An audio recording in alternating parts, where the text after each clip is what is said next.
दोस्तों, कहते हैं कि इस दुनिया में नेकी करने से कुछ हासिल नहीं होता।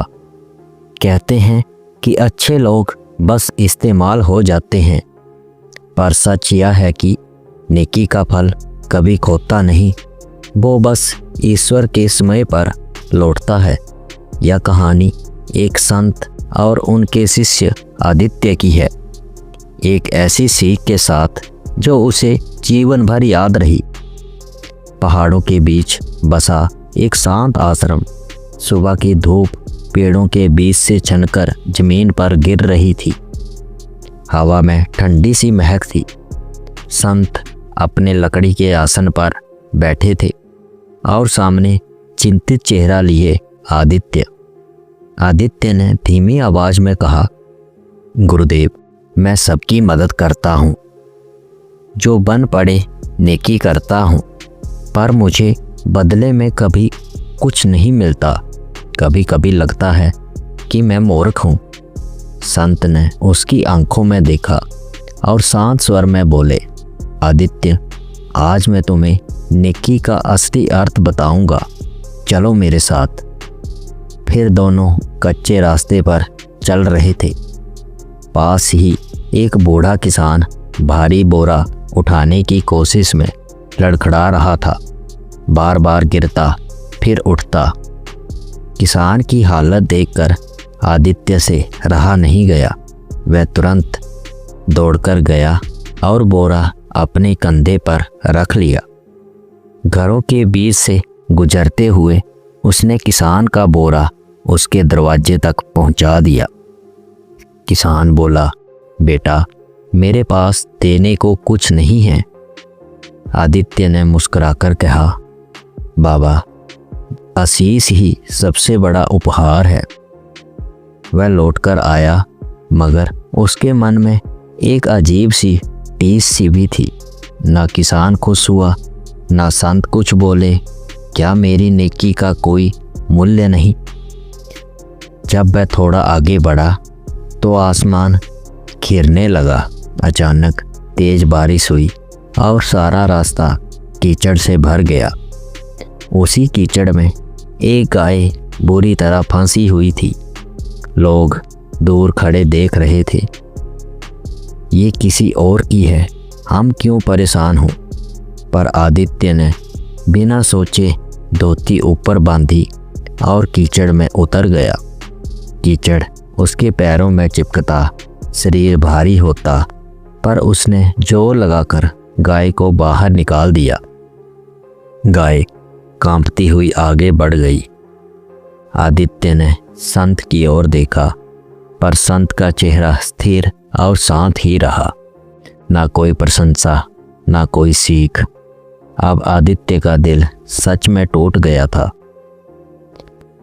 आश्रम पहुंचते पहुंचते रात हो गई। बाहर सन्नाटा, पर भीतर उदासी थी। आदित्य आखिर बोल ही पड़ा, गुरुदेव, आज मैंने 2 बार नेकी की, पर मुझे बदले में कुछ भी नहीं मिला। क्या मैं गलत हूँ? संत बिना कुछ कहे अंदर गए और एक छोटा सा दीपक लेकर आए। उन्होंने उसे जलाया। हल्की हवा में दिया हिल रहा था, पर बुझ नहीं रहा था। उसकी रोशनी छोटी थी, पर आसपास अंधेरा फैलने नहीं दे रही थी। संत बोले, आदित्य, यह दीपक देखो। यह खुद को जलाकर दूसरों को उजाला देता है, पर उसकी अपनी रोशनी सबसे स्थिर होती है। नेकी भी ऐसी ही है बेटा। सबसे पहले वह अपने भीतर रोशनी भरती है और फिर समय आने पर ईश्वर उसी नेकी को कई गुना करके वापस लौटाते हैं। आदित्य ने सिर झुका लिया। संत की बात दिल तक उतर गई, पर वह अभी पूरी तरह समझा नहीं था। फिर अगली सुबह जैसे ही सूरज निकला, आश्रम का दरवाजा किसी ने जोर जोर से खटखटाया। बाहर देखा तो एक आदमी दौड़ता हुआ आया। संत जी, कल जिस किसान की मदद की थी वह बहुत बीमार था। अगर आदित्य समय पर बोरा नहीं उठाता तो वह गिरकर घायल हो जाता। वह अपनी जमीन का एक हिस्सा आश्रम को दान करने आया था। आदित्य की आंखें फैल गईं। कुछ ही देर बाद दूसरा आदमी आया, वही जिसकी गाय थी। वह भी बोला, संत जी, मेरी गाय मेरे परिवार का सहारा है। अगर वो मर जाती तो हम भूखे रह जाते। आज से मैं रोज आश्रम के लिए दूध भेजूंगा। अब आदित्य को समझ आया, जो कल उसे खाली लग रहा था वह वास्तव में खाली नहीं था। फिर संत ने उसके कंधे पर हाथ रखा और बोले, आदित्य, नेकी कभी तुरंत नहीं लौटती। वह अपने समय की राह देखती है, पर जब लौटती है तो उतनी रोशनी लेकर आती है कि जीवन का अंधेरा मिट जाए। आदित्य की आंखें नम थी, पर हृदय अंदर से उजाला हो चुका था। वह बोला, गुरुदेव, आज समझ आया, नेकी करने वाला कभी अकेला नहीं पड़ता, ईश्वर उसके साथ चलते हैं। संत मुस्कुराए। दीपक की लौ हवा में हल्का सा नाच रही थी।